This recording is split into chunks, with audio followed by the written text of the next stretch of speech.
We've all faced sticky situations, even with people who are closest to us, maybe especially with people who are closest to us. So stay tuned. We've got 4 that we'll talk about today.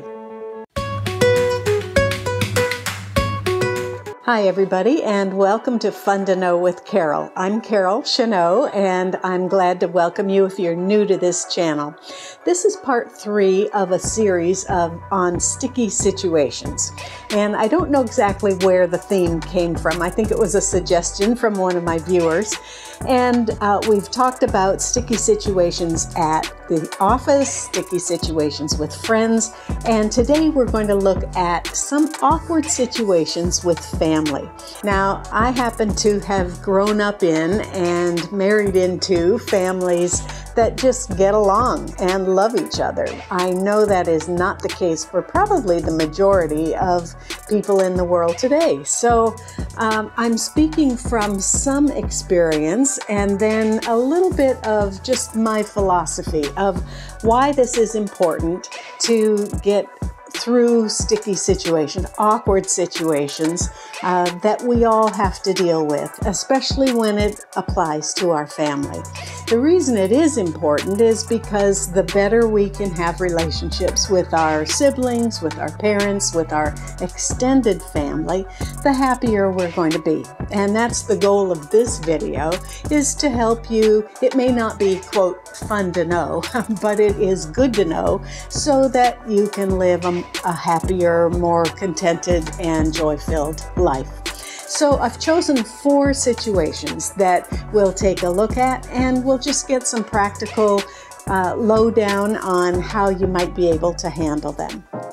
The first is when someone in the family makes an inappropriate comment and you feel very awkward because of it. So let's say it's Uncle Henry at the holiday table and he comes out with, "My, how you've grown since the last time I saw you." And he's not talking about your height. Okay, that's an awkward situation. You know, probably one of the best ways to handle that is simply to laugh it off. Everybody knows that Uncle Henry makes inappropriate comments. Doesn't excuse him, but it's not your responsibility to change Uncle Henry. What you might do is have something up your sleeve that neither agrees nor disagrees with him, and say something like, "You know, you may be right." I mean, it kind of diffuses the situation. If it's really an awful, awkward, inappropriate comment, you may need to excuse yourself and say, "Let me get a little bit of fresh air," and literally move out of the situation. But for the most part, giving people the benefit of the doubt that they are doing the best they can with the resources they have. That's something that's helped me through the years. When family members used to really frustrate me, I would say, they're doing the best they can given the resources they currently have. And in Uncle Henry's case, he doesn't have the filter resource that you and I might have. And so you say to yourself, he's doing the best he can given his limited resources in that area. And then move on. It's probably best just to chalk it up to Uncle Henry experience and move on as best you can. The more you dwell on it, the worse it's going to be. So laugh it off, give them the benefit of the doubt, and move on. Okay, now situation number 2 is again with inappropriate comments, but let's say it's you who's made the inappropriate comment with a family member, and now it's very awkward. So here are some things that you might think about doing. You probably don't want to just laugh it off because that would seem to trivialize it. But you do need to acknowledge it, perhaps to the person as well. Depending on what the comment was, you may need to apologize. And then also watch your self-talk. Even though this is a painful situation, it's temporary. It's not the end of the world. So watch what you're telling yourself about what you actually did and how you can get over it. You might ask the person after you've apologized, "What can I do to make it right?" Okay?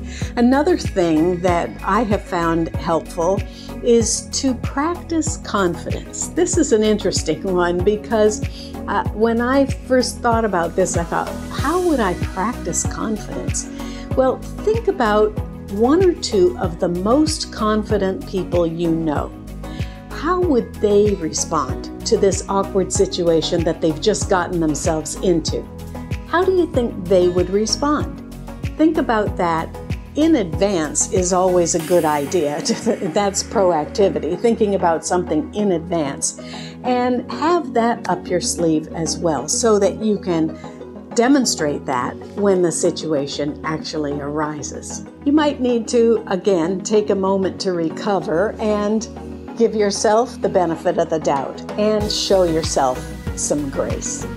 The third situation has to do when you have siblings who are carrying unequal loads of a burden, like caring for an aging parent. Now, I know this doesn't apply to everyone, but it's a real problem especially when you have one sibling who's the local sibling and another that's at a distance.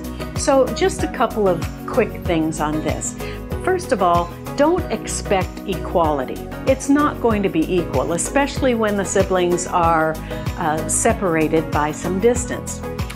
If there is distance, you might think about what the strength is of each sibling. Okay, so someone may be better suited to do the hands-on care. Someone else might be better suited to take care of the finances or to do research or to navigate the healthcare system. You know, there are all kinds of things that can be done from a remote distance. I know just a personal story from my growing up years. My grandmother lived in one city, and there was one of my dad's brothers and his family who lived in that city. And then we were the remote family. We lived 300 miles away. And so most of the hands-on care went to my aunt and uncle because they were there close by. But when our family came to visit, there was hedge trimming and shopping and errands and that kind of thing. And I believe my dad, since he was a banker, he probably took care of finances for my grandmother as well, even remotely.